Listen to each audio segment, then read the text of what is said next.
नमस्कार। India debate में आप सबका स्वागत है। मैं हूं आशुतोष पाठक। इसके पहले कि आज बातचीत शुरू करें, आपसे अनुरोध कि हमारा यूट्यूब चैनल आप जरूर सब्सक्राइब करें और बाकी हमारे जितने प्लेटफॉर्म हैं उसको फॉलो भी करें। ये विनती है और उम्मीद है आप जरूर करेंगे। मित्रों, 27 फरवरी यानी सिर्फ एक दिन और बाकी है। आज 25 फरवरी है। एक दिन के बाद 27 फरवरी को कोर्ट में सुनवाई होने वाली है और इस पर आपकी हमारी नजर बहुत गंभीरता से बनी हुई है। इस बीच में एक बड़ी खबर यह आ रही है कि पीआईएल के वकीलों ने, और आपको मालूम है कि कोई एक वकील नहीं है, 50 वकीलों की टीम 5 फरवरी को ही मौजूद थी। 22 फरवरी को उतनी संख्या में तो मौजूद नहीं थी, लेकिन 27 फरवरी को जरूर रहेगी। उनकी डिमांड है कि सुनवाई, कोर्ट की सुनवाई अगर हो सके तो लाइव की जाए।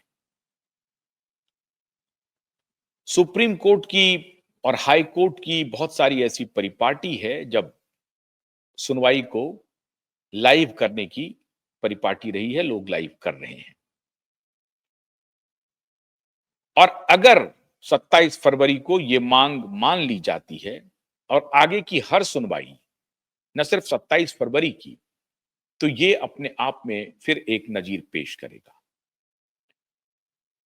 आज मैं जब ये बात मेरी अपने एडवोकेट मित्रों से हुई तो मुझे वो दिन याद आ गया। वो 50-60 का दशक जिसकी कहानी हम लोगों ने सुनी है और पढ़ी है, वो सबसे पहला भ्रष्टाचार का मुकदमा चल रहा था। सबसे पहला, आजादी के बाद सबसे फेमस भ्रष्टाचार जो हुआ था, मुंद्रा कांड जिसको आप कहते हैं। शेयर मार्केट में उस वक्त एक कारोबारी थे कोलकाता के, और वो किस प्रकार से फाइनेंशियल बगलिंग हुई थी, तो वो मुंद्रा उनका टाइटल हुआ करता था। उसी के नाम से वो मुंद्रा कांड के रूप में प्रचलित था। और मुंद्रा कांड की सुनवाई मुंबई हाई कोर्ट में उस वक्त हो रही थी और जस्टिस छागला उस केस को सुन रहे थे। आपको हैरानी होगी कि उस दौरान किस प्रकार की जिम्मेदार सरकार हुआ करती थी। आप लाख आरोप लगा लें किसी भी नेता पर या पुराने जो भी नेता हैं, लेकिन ये उस वक्त के अदालत की ताकत थी कि मुंद्रा कांड की सुनवाई के लिए उस वक्त मुंबई में आदेश दिया गया कि यह सुनवाई सार्वजनिक होगी, कोर्ट रूम के बाहर होगी।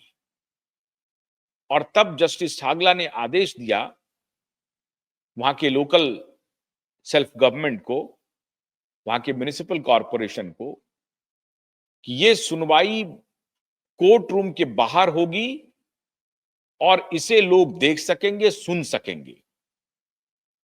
उस वक्त तो कोई सैटेलाइट चैनल नहीं था, उस वक्त कोई इंटरनेट की सुविधा नहीं थी, कोई उस प्रकार का कैमरा इंस्टॉल नहीं हो सकता था जिसका कोई लाइव लोग सुनवाई देख सकें अपने अपने घरों में। लेकिन लाइव अगर नहीं देख सके तो कोर्ट के बाहर सभा लगे और उसमें जितने लोग पहुंच सकते हैं, न सिर्फ दोनों पक्ष के लोग पहुंचे, वरन कि जिनको जिनको भी लगता है कि इस सुनवाई में शामिल होना चाहिए, अदालत में क्या दलीलें दी जा रही हैं, किसके तरफ से क्या दलीलें दी जा रही हैं, ये लोग सुने और देखें। इसके लिए जस्टिस छागला ने आदेश दिया। बाद में म्युनिसिपल कॉरपोरेशन ने कहा कि यह संभव नहीं है बाहर में कार्रवाई हो पाना, व्यवस्था मूलक सवाल उठ गया। और जस्टिस छागला ने कहा कि कोई बात नहीं है, अगर यह संभव नहीं है तो आप बाहर में लाउड स्पीकर की व्यवस्था कीजिए और जो वकील बोलेंगे दोनों तरफ के, उनके पास माइक होगी और बाहर में लाउड स्पीकर पे लोग सुन सकेंगे। अगर देख सकने में असमर्थ हैं या उतनी भीड़, बड़ी संख्या में भीड़ आ जाएगी और उसको कंट्रोल करना मुश्किल होगा, तो आप एक काम करिए कि कोर्ट रूम के बाहर जितने लोग इकट्ठा हो सकते हैं, जो लोग सुन सकते हैं इस कार्रवाई को, वो सुने और इसके लिए आप बाजाबता लाउड स्पीकर की व्यवस्था करें और दोनों पक्ष के वकीलों को माइक मुहैया कराई जाए। ये कहानी है 1952 की। आज से 73 वर्ष पहले, आज से 73 वर्ष पहले मुंबई में एक ऐसे भ्रष्टाचार के केस की जन सुनवाई की, और वो भी एक कॉन्स्टिट्यूशनल अदालत ने, और लोगों तक उस सुनवाई की पूरी आवाज जाती रही। लोग चर्चा करते रहे कि कौन वकील क्या बोल रहे हैं और सुनते रहे। बाद में मुंद्रा केस में क्या क्या हुआ आप सबको मालूम है। उस वक्त के तत्कालीन वित्त मंत्री को इस्तीफा देना पड़ा था और बहुत चर्चित हुआ था वो मामला। और वही जस्टिस छागला थे जिनको बाद में पंडित नेहरू की सरकार में एजुकेशन मिनिस्टर भी बनाया गया। खैर, वो एक विषय है। मैंने आपको ये वृत्तांत इसलिए दिया कि उस वक्त की सरकार थी, जब सरकार के दामन पर दाग लगता था तो अदालत कहती थी कि नहीं, हम इस केस की सार्वजनिक सुनवाई करेंगे ताकि लोगों को पता चले कि कहां भ्रष्टाचार हुआ है। और सरकार कोई दबाव नहीं बनाती थी, सरकार फैसिलिटेट करती थी। ये भी लोगों ने देखा है, उस दौर को भी देखा है कि लोगों में इतनी नैतिकता कम से कम थी कि सरकार बंदिश नहीं करती थी, सरकार रोकती नहीं थी, सरकार उसको आगे बढ़ाने का काम करती थी। और वहां के लोकल म्युनिसिपल कॉरपोरेशन ने इसकी व्यवस्था की, लाउड स्पीकर का इंतजाम किया गया। क्या आज मुंबई की अदालत दिशा और सुशांत को लेकर के जो पीआईएल लगी है और इसके सुनवाई की जो लाइव सुनवाई की जो मांग की जा रही है मित्रों, क्या अदालत इसकी अनुमति देगा? और अगर अदालत इसकी अनुमति देगा तो ये 1952 का दौर नहीं है। आपको याद होगा कि जब सितंबर 15-16 2023 को हम लोगों ने जनता की अदालत लगाई तो हमने वो सुनवाई लाइव किया और आप सबने देखा, वकीलों ने अपने अपने दलील दिए और वो सब सुनवाई लाइव हुई। तो अब जबकि एक कॉन्स्टिट्यूशनल अदालत आपके सामने मौजूद है, तो वकीलों की ये मांग क्या नाजायज है या पूरी तरह से जायज है? मुझे लगता है कि वकीलों की ये मांग सर्वथा जायज है और अदालत इस दिशा में कुछ ना कुछ जरूर करेगी। ये मांग हो क्यों रही है कि अदालत में परसों की सुनवाई लाइव हो, क्यों की जा रही है? उसके पीछे बहुत सारे कारण हैं। हमने एक दिन पहले आपको दिखाया कि शिवसेना के प्रवक्ता रहे, उद्धव ठाकरे के करीबी रहे, किस प्रकार से एक नेता ने क्यूबाइब नेटवर्क पे आकर के ये कबूल किया कि आदित्य ठाकरे के बारे में कहा जा रहा है कि दिशा सालियान के घर पर वो मौजूद थे, वो गए थे, जब उनकी मृत्यु हुई उस वक्त वो थे कि नहीं, ये तो पक्के तौर पर नहीं कहा जा सकता है। वो असल में कुछ छुपा रहे थे। किशोर तिवारी को सारी बात मालूम है कि आदित्य ठाकरे वहां पर मौजूद थे जब दिशा की हत्या हुई है, लेकिन वो सिर्फ ये कह करके सनसनी फैला रहे हैं कि नहीं, आदित्य ठाकरे गए तो थे लेकिन मृत्यु के पहले लौट आए। मतलब जब उन्हें उनका मर्डर किया गया, जब उन्हें घर से बाहर फेंका गया, तो आदित्य ठाकरे वहां नहीं थे। या जब दिशा ने सुसाइड कर ली थी, सुसाइड कर रही थी, तो आदित्य ठाकरे वहां नहीं थे। और वो बार बार ये कहते रहे कि दिशा ने सुसाइड कर ली। दिशा ने कोई सुसाइड नहीं की है, इसी की तो जांच की मांग हो रही है, तो जांच ही नहीं होने दे रहे हैं। लेकिन उन्होंने एक बात की तो पुष्टि कर दी कि उन्होंने स्वयं पुलिस वालों को उद्धव ठाकरे की तरफ से, अब ये बात बहुत सारे दर्शकों को पच नहीं रही है कि जब बाप ही मुख्यमंत्री है और वो स्वयं कैबिनेट मिनिस्टर है, तो वो किसे फोन करेगा? वो तो किसी भी पुलिस को मैनेज करेगा। तो इसमें किशोर तिवारी क्या कर रहे थे, ये सवाल उठता है।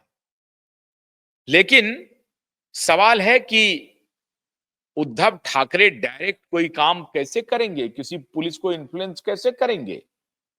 तो ये काम की हो सकता है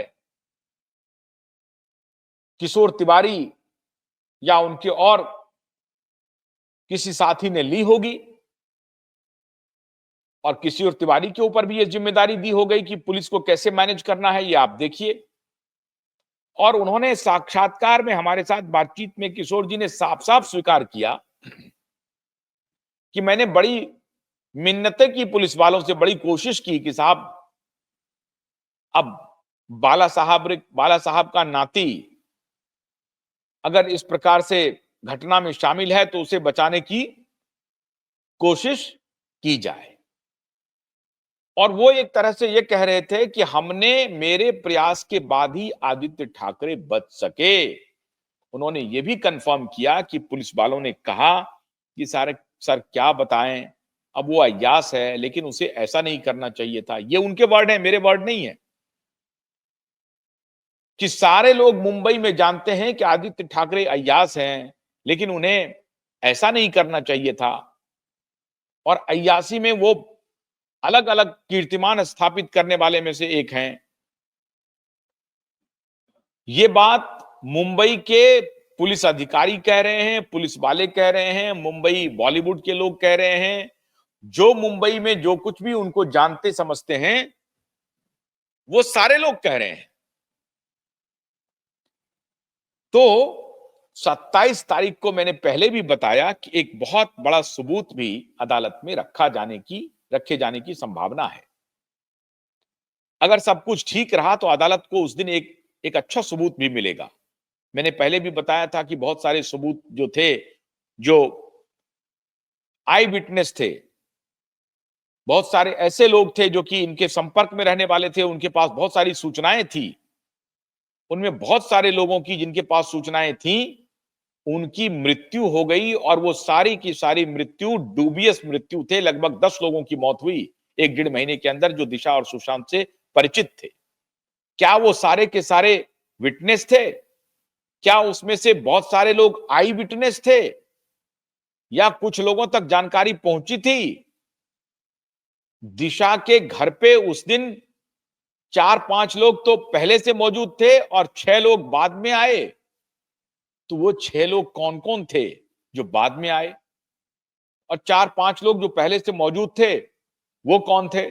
और मेरी जो जानकारी है उसके मुताबिक कहा जा रहा है कि जब ये घटना हो गई तो आरोप लगाने वाले कह रहे हैं कि आदित्य ठाकरे ने रोहन रॉय से कहा कि अब मेरे जाने के 15 मिनट के बाद पुलिस को फोन करना। ये जो मेरे सूत्र बता रहे हैं, मैं उसकी चर्चा कर रहा हूं।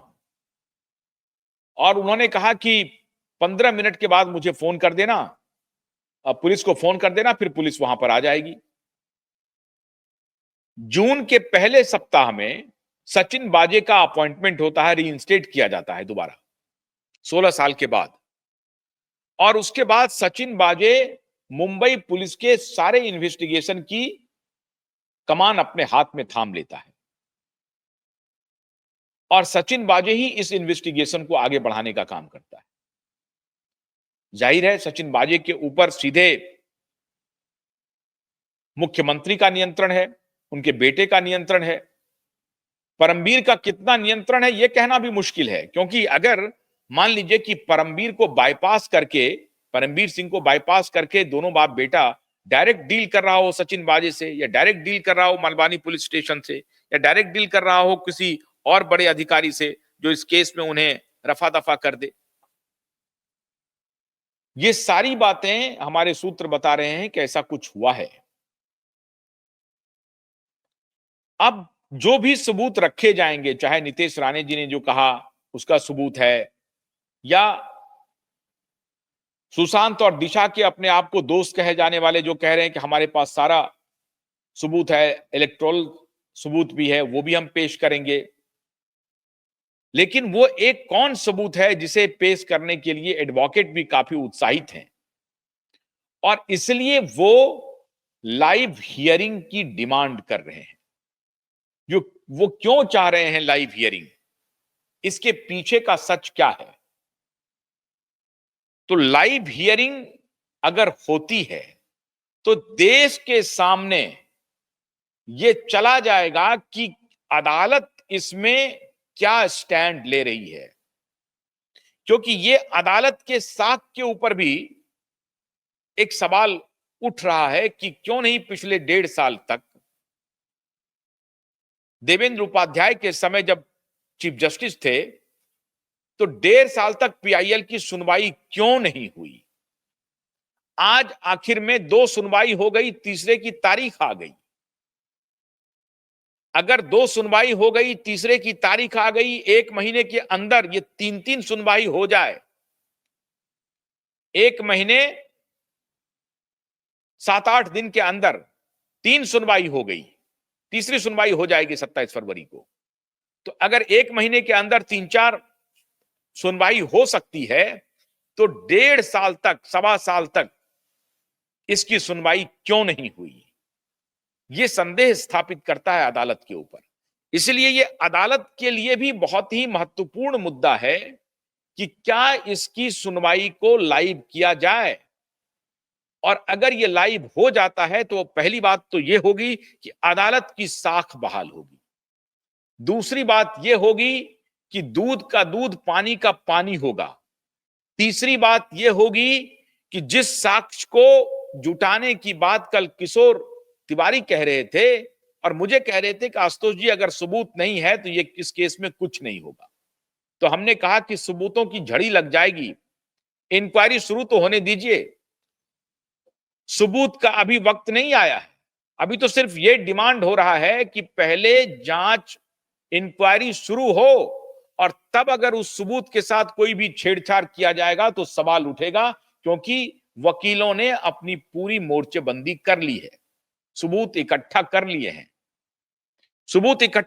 हैं, लेकिन उस सबूत की जांच, उसकी सत्यता और किस प्रकार के सबूत और जुटाए जाने चाहिए, जो सबूत वकील साहब के पास है उस सबूत को कोरोबरेट करने के लिए, या जो डिजिटल सबूत है वो सिर्फ कुछ ही लोगों के पास है। क्या नितेश जी के पास है? क्या देवेंद्र फडणवीस के पास है? क्या सीबीआई के पास है?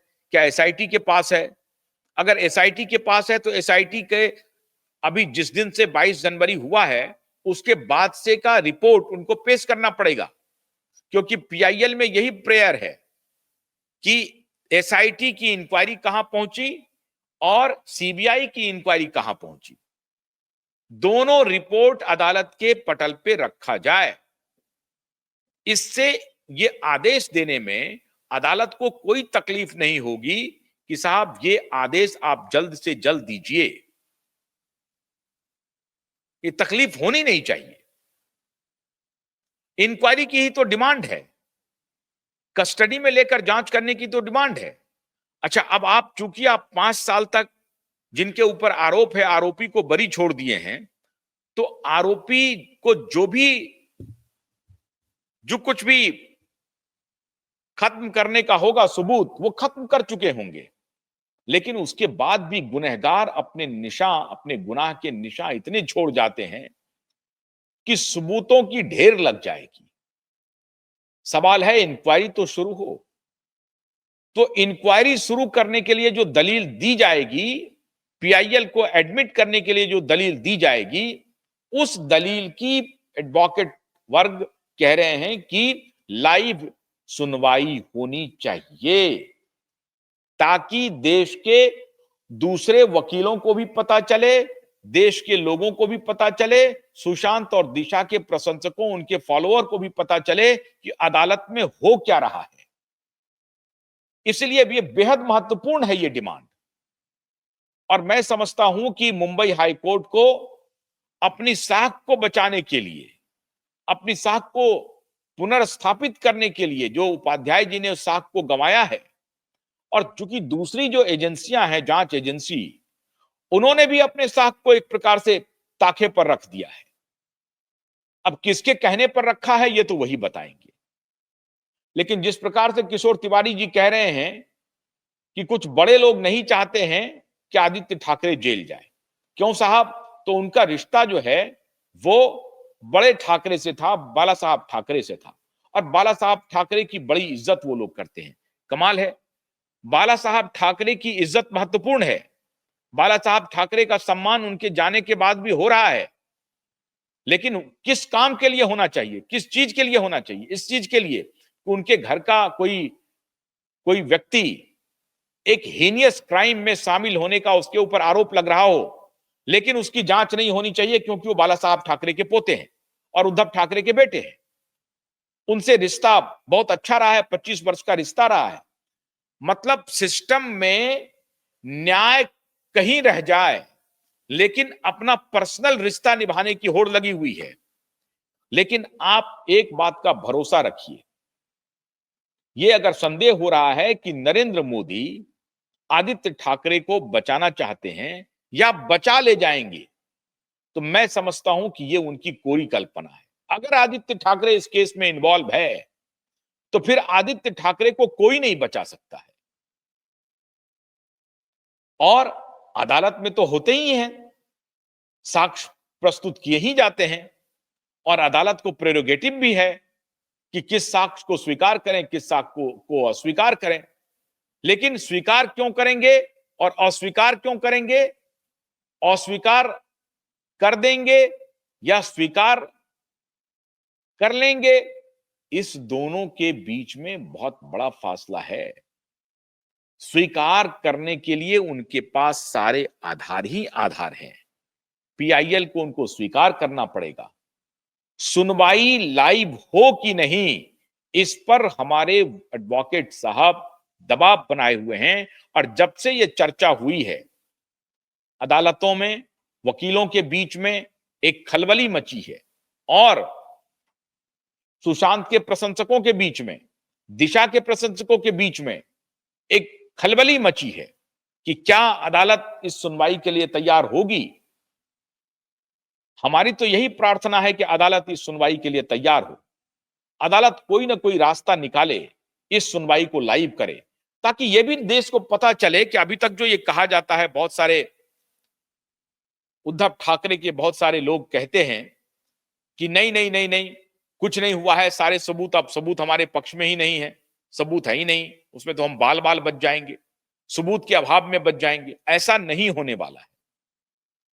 सर्कमस्टेंशियल एविडेंस बहुत मौजूद है, और डिजिटल एविडेंस इतने मौजूद हैं जिसको वो नकार नहीं सकते हैं। मोबाइल फोन का लोकेशन है, बहुत सारे वीडियो हैं, फोटोग्राफ हैं। तो चलिए, फोटोग्राफ के तो आप कह सकते हैं मोर्फ कर दिया गया होगा, माना जा सकता है। वीडियो भी हो सकता है कि मॉर्फ्ड हो, ये सारी बातें आप कह सकते हैं, लेकिन मोबाइल लोकेशन तो नहीं होगा मॉर्फ। मोबाइल लोकेशन है उनके, अगर मोबाइल लोकेशन वहां पर पाया गया है, वीडियो और फोटोग्राफ पाए गए हैं, तो फिर आप इस बात को डिनाई नहीं कर पाएंगे। सवाल है कि उस दिन कौन कौन था? अकेले आदित्य ठाकरे थे, या और जिनका जिनका नाम लिया जा रहा है, डिनो मौर्या से लेकर के सूरज पंचोली से लेकर के इम्तियाज खत्री एक कैरेक्टर है। इम्तियाज खत्री का नाम आ रहा है सुशांत की हत्या में, यह आरोप इम्तियाज खत्री के ऊपर है। एक और खुलासा होने वाला है कि सुशांत और दिशा की जब भी हत्या की है हमलावर ने, तो एक दो जो उसमें शामिल थे, उनका कहना था कि हत्या मत करो, मारपीट कर लो, अब छोड़ दो। मतलब सुशांत की भी हत्या करने के पक्ष में 5-6 लोगों में से 2 लोग जो थे वो नहीं थे। वो कह रहे थे कि मार पिटाई करके छोड़ दो, क्योंकि डर लग रहा था कि हत्या होगी, पकड़े जा सकते हैं। लेकिन जो ड्रग के नशे में चकना एकदम अलमस्त है, उसे किस बात का डर है? और जब सत्ता की हनक हो तो उन्हें किस बात का डर है? तो ये जिनके ऊपर आरोप लग रहा है वो तो और कोई नहीं, सत्ता नसी हैं। सत्ता में बैठे लोग हैं जो स्वयं मंत्री हैं, उनके ऊपर आरोप लगे हैं। तो अब ये जो दलील जब अदालत में दी जाएगी तो अदालत की तरफ से क्या दलील होती है, जज साहब क्या बोलते हैं और उद्धव ठाकरे के वकील क्या तर्क पेश करते हैं, ये तर्कों की जब झड़ी लगेगी वहां पे तो ये तर्क देश के लोग देखना चाह रहे हैं। तो वकीलों की, एडवोकेट की जो ये डिमांड है कि अदालत की कार्रवाई लाइव हो, वो जरूर होनी चाहिए। क्यूबाइब नेटवर्क भी ये डिमांड करता है कि अदालत की कार्रवाई पूरी तरह से लाइव होनी चाहिए, ताकि देश की जनता, दोनों परिवार के लोग भी देख सुन सकें कि पीआईएल में क्या प्रार्थना है, पीआईएल के वकील क्या तर्क दे रहे हैं और देश इससे कितना प्रभावित हो रहा है। क्यूबाइब नेटवर्क क्यों इस मुद्दे को जिंदा रखे हुए है, क्यों इस मुद्दे पर फोकस कर रहा है, इससे कितने बड़े सिस्टमेटिक फेल्योर को एक्सपोज करने का मौका मिलेगा। और अगर जो लोग अपने आप को इस एक्सपोजे से बचाना चाहते हैं, उनसे मैं हाथ जोड़ करके विनती कर रहा हूं कि अगर आप डायरेक्टली किसी को किसी न्याय पाने में मदद नहीं कर सकते तो न्याय पाने में रोड़ा भी मत अटकाइए। इसीलिए हम भी, क्यूबाइब नेटवर्क भी ये डिमांड करता है कि अदालत दिशा सुशांत के पीआईएल की सुनवाई 27 फरवरी को लाइव करे तो देश ऋणी होगा, देश को न्याय व्यवस्था पर भरोसा होगा कि कैसे हमारी देश की न्याय व्यवस्था, देर जरूर है हमारे न्याय में लेकिन अंधेर नहीं है, इसकी एक प्रकार से गारंटी होगी। और जब ये आदेश आप दे देंगे, मैं दावे के साथ कहता हूं कि पूरा देश आपका ऋणी हो जाएगा। बहुत सारी बातों का खुलासा हो जाएगा। अभी तक जितनी बातें कही जा रही हैं वो सारी बातें स्पष्ट हो जाएंगी कि झूठ कौन बोल रहा है। जो लोग इंटरवेंशन फाइल कर रहे हैं वो लोग झूठ बोल रहे हैं। जो लोग ये कह करके आए थे कि सीबीआई की मांग मैं करती हूं और उसके बाद फौरन पलट करके बोले कि नहीं सीबीआई जांच ना करे, मुंबई पुलिस ही जांच करें, तो उनके पलटने का कारण क्या था यह भी पता चल जाएगा। पलट क्यों रही थी? उनका भाई जो इस पूरे प्रकरण में हैंड इन ग्लोव है, रिया का भाई, उसके बारे में भी लोगों को सच्चाई पता चलेगी। यह भी लोगों को सच्चाई पता चलेगी कि रिया की पूरी भूमिका इस पूरे केस में कितनी महत्वपूर्ण है और कौन कौन सी कड़ी है, कौन कौन से लोग हैं, क्या क्या घटनाक्रम है जो महत्वपूर्ण है। इसीलिए मैं भी अदालत से और मेरा नेटवर्क भी अदालत से अनुरोध करता है कि इस कार्रवाई को वो जितना हो सके लाइव करें और लोग देखें। वीडियो कॉन्फ्रेंसिंग के माध्यम से, इसको लाइव करने के माध्यम से लोग दलील को सुन सकें, देख सकें। अगर आप ऐसा करते हैं तो मैं समझता हूं कि ये न्याय के प्रति आपकी संवेदनशीलता को प्रकट करता है। मैं उम्मीद करता हूं कि माननीय अदालत इस मुद्दे पर जरूर संज्ञान लेगी। मित्रों, मैं एक बार चलते चलते फिर आपसे अनुरोध करता हूं, जिन्होंने हमारे चैनल को सब्सक्राइब नहीं किया वो सब्सक्राइब कर लें, लाइक करें, शेयर करें और 27 फरवरी पर आप भी नजर बनाए रखिए, हम भी नजर बनाए हुए हैं। लड़ाई कठिन है लेकिन हौसला बरकरार रखना है। बहुत बहुत शुक्रिया। नमस्कार।